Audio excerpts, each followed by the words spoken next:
Guys welcome back to my channel.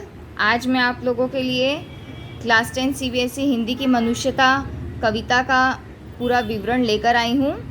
तो जैसा कि आप लोग जानते हैं कि ये कविता हमारे मैथिली शरण गुप्त जी की है, तो मैं यहाँ पर आपको एक एक पैरा करके इसका एक्सप्लेनेशन दूंगी। प्रस्तुत पाठ में कवि मैथिली शरण गुप्त ने सही अर्थों में मनुष्य किसे कहते हैं उसे बताया है। कविता परोपकार की भावना का बखान करती है तथा मनुष्य को भलाई और भाईचारे के पथ पर चलने की सलाह देती है। पहले पैरा में कवि कहते हैं मनुष्य को ज्ञान होना चाहिए कि वह मरणशील है, इसलिए उसे मृत्यु से डरना नहीं चाहिए, परंतु उसे ऐसी सुमृत्यु को प्राप्त होना चाहिए जिससे सभी लोग मृत्यु के बाद भी उसे याद करें। कवि के अनुसार ऐसे व्यक्ति का जीना या मरने का व्यर्थ होना ऐसे व्यक्ति का जीना या मरना व्यर्थ हो जाता है जो खुद के लिए ही जीते हैं। ऐसे व्यक्ति पशु के समान हैं। असल मनुष्य वह है जो दूसरों की भलाई करे, उनके लिए जिए, उन्हीं के लिए मरे। ऐसे व्यक्ति को लोग मृत्यु के बाद भी याद रखते हैं। दूसरे पैरा में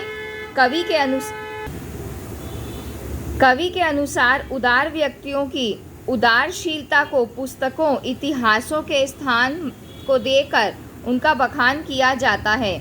उनका समस्त लोग आभार मानते हैं तथा पूजते हैं। जो व्यक्ति विश्व में एकता और अखंडता को फैलाता है, उसकी कीर्ति का सारे संसार में गुणगान होता है। असल मनुष्य वह है जो दूसरों के लिए ही मरे। आगे के पैरा में कवि कहते हैं इन पंक्तियों में कवि ने पौराणिक कथाओं का उदाहरण दिया है। भूख से व्याकुल रंती देव ने मांगने पर अपना जभोन का थाल भी दे दिया तथा देवताओं को बचाने के लिए दधीची ने अपनी हड्डियों को वज्र बनाने के लिए दिया। राजा उशीनर ने कबूतर की जान बचाने के लिए अपने शरीर का मांस बहिलिये को दे दिया और वीर कर्ण ने अपना शारीरिक रक्षा कवच दान कर दिया। नश्वर शरीर के लिए मनुष्य को भयभीत नहीं होना चाहिए। आगे की पंक्ति में कवि ने सहानुभूति, उपकार और करुणा की भावना को सबसे बड़ी पूंजी बताया है और कहा है कि इससे ईश्वर भी वश में हो जाते हैं। वृद्ध ने करुणावश पुरानी परंपराओं को तोड़े जाने की दुनिया को भलाई के लिए था, इसलिए लोग जहाँ भी उन्हें पूजते हैं। उदार व्यक्ति वह है जो दूसरों की भलाई करे।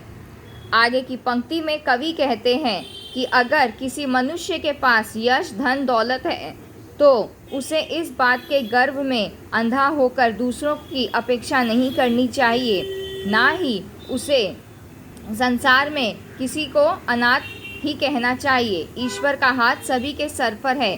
प्रभु के रहते भी जो व्याकुल है वह बड़ा ही भागनीय है।